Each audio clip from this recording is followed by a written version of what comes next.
السلام عليكم ورحمة الله وبركاته. أهلا بكم، منوريني في قناتي، قناة عالم بسمة أمل. اللي لسه مش اشترك في القناة يشترك في القناة ويعمل لايك ويفعل زر الجرس عشان يوصل لكم كل جديد. طبعا هنعمل مع بعض دلوقتي رز السمك. هنحط كده حلة على النار ونحط عليه حبة زيت، ونقطع بصل صغير، مش كبير يعني. وأول ما الزيت يسخن بنزل عليه كده زي ما انتوا شايفين. انا الصراحة بضرب بصلتين كده في الكبة، بيبقى صغير كده زي ما انتوا شايفينه. اول ما الزيت بيسخن بقى بنزل عليه بالبصل كده، بفضل اقلب فيه لحد ما لونه طبعا مش يبقى محروق، لا يبقى مظبوط.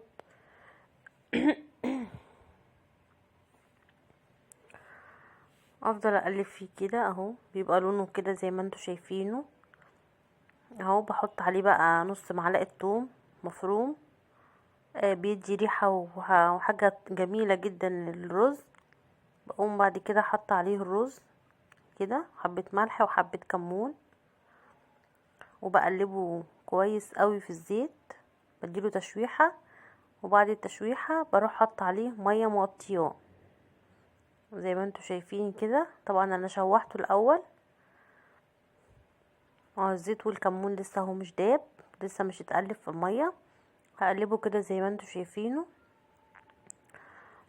اشوف اذا كان محتاج مية تاني ولا لا. طبعا انا بغطيه بالمية. يلا يا بنات، خلينا متفقين ان اللايك بيبيض الوش والاشتراك بينضف القلب. بس كده انا لقيته محتاج حبة مية كمان فقلت ازوده. انا زودته كده، هروح بقى مغطيه عليه. بدوق طبعا الملح بتاعه، بشوفه محتاج ملح ولا لا. كده اهوت، بروح بقى مغطيه عليه وسايباه. واول ما يتشرب بروح موطيه عليه خالص خالص خالص، بخليه شمعة يعني.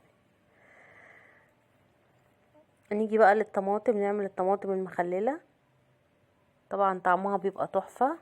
طبعا انا عاملة الدقة بتاعتها هي عبارة عن توم وفلفل وكمون وملح وليمون، وحبة كزبرة صغيرين، وبقطع الطماطم كده حلقات زي ما انتوا شايفين. وطبعا لو الفلفل حامي بحط بالمعلقة، لو الفلفل بارد بحط بايدي. وبحط بنظام كده عشان شكل الاكل برضو بيفرق معانا.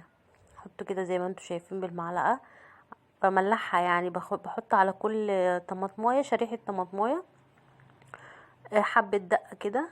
طبعا بتبقى طعمها تحفة تحفة تحفة تحفة، جربوها هتعجبكم جدا. هكمل بقى الحلقات دي كلها. والله طعمها بيبقى جامد جدا، خصوصا جنب السمك. جربوها هتحبوها جدا. طبعا انا بحط ليمون وفلفل وملح وكمون وتوم، مش كتير يعني. وبيبقى طعمها روعة. يلا بقى يا بنات، اللي اول مرة يشوف الفيديو يدوس لايك واشتراك ويفعل الجرس، وخليك الفيديو تابع الفيديو للاخر. وشوفوا انتوا عايزيني اعمل لكم ايه وانا هعمل اللي انتوا عايزينه.